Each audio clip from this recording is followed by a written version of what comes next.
Hi everyone, I'm Anthony and I'm going to answer 3 questions today on the trade disputes to try to get you up to speed in about 3 minutes. By the end, you'll understand why I have this Financial Times stock market graph behind me. Okay, first question. What's all this trade union, UCU, UUK stuff? What even is a trade union? Is it like a protest group? Well, trade unions are employee associations. Among other things, they negotiate the conditions for all the workers in a certain job family. Now, that negotiation might happen between a company and the trade union branch in a specific workplace, but sometimes employers have their own association that they send in their place to do the bargaining. So that's what's happening here. UCU represents the employees, and UUK represents the university managements. Okay, second question, what's a strike? Well, so we've got the representatives for the employees and the employers in a room together, and they're negotiating. Everyone does a lot of posturing, but eventually, hopefully, they agree to a deal that's probably somewhere in between what the employees wanted and what the employers wanted. Sometimes that doesn't happen though. And because at that point, employers are in a position to just impose whatever they want anyways, they're the ones who write the checks after all, the law lets employees go on strike to try to give them some bargaining power too, so long as they pass a strike vote and get at least 50% of the members voting.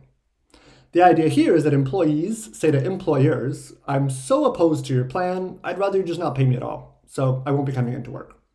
Essentially, employees try to trade income, giving up their salary, for influence in the negotiation process by withdrawing their labor and trying to draw attention to the dispute. Okay, final question. Why might there be a strike soon? Well, there are a number of issues related to pay, casualization, workload, and equality, but the most immediate disagreement is on pensions.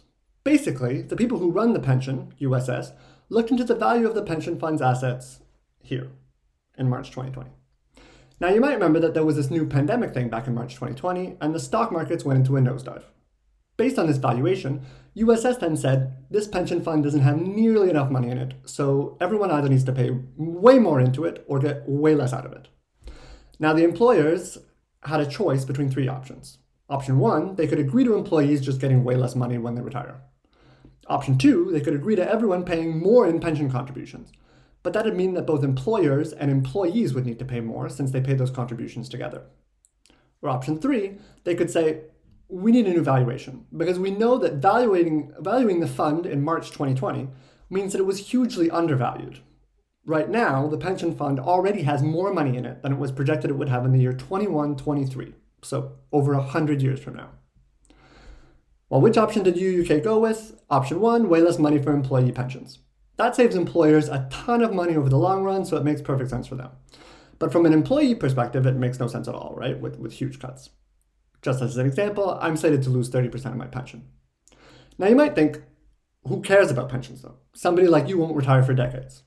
But if someone offers you a 30% pension cut, what they're offering you is a huge pay cut, since now you've got to put aside way more money out of your salary every month to have the same pension when you retire. So there we go. I hope that helps shed some light on the situation, and please do have a chat with your friendly local UCU members if you've got any questions.